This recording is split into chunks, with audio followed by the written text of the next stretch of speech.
Hello friends, আসসালামু আলাইকুম। It's me Sangeeta. আজকে আমি রোস্টের মশলা ছাড়াই ঘরোয়া উপায়ে মুরগির রোস্ট তৈরি করে দেখাবো।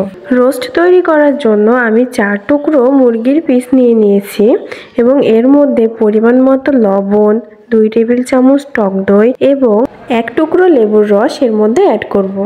মাংসের টুকরোগুলো উপকরণগুলোর মধ্যে ভালোভাবে মিশিয়ে নেব এবং আধা ঘন্টা রেস্টে রেখে দেব। আমি মাঝারি সাইজের 4টি পেঁয়াজ, কিছু বাদাম, কিশমিশ এবং কাঁচামরিচ বেটে নেব। এবার ফ্রাই প্যানে তেল দিয়ে রোস্টের পিসগুলো ভালোভাবে ভেজে নেব। রোস্টের পিসগুলো হালকা বাদামি করে ভেজে নিতে হবে, খুব বেশি ভাজা যাবে না। রোস্টের পিসগুলো তুলে নিয়ে একই তেলে বেটে রাখা মশলাগুলো এবং 1 চা চামচ আদা, রসুন এবং জিরার বাটা দিয়ে দেব।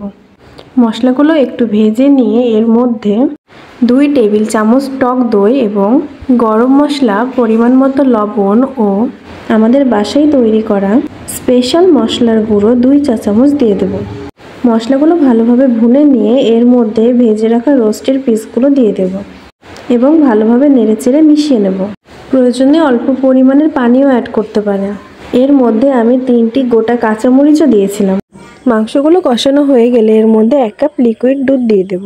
রোস্টের মশলাগুলো ঘন হয়ে আসলে এই পর্যায়ে পরিমাণ মতো চিনি এবং টমেটো সস দিয়ে ভালোভাবে নেড়েচেড়ে মিশিয়ে নেব। আমাদের রোস্ট রান্না শেষ। এখন পেঁয়াজের বেরেস্তা রোস্টগুলোর উপর ছড়িয়ে দিয়ে ভালোভাবে মিশিয়ে নেব। এই পর্যায়ে রোস্টের মধ্যে সামান্য পরিমাণের ঘি অ্যাড করলে এর টেস্টটা অনেক গুণ বেড়ে যায়। তবে আমার বাসায় ঘি পছন্দ করে না বলে আমি সেটা ব্যবহার করিনি।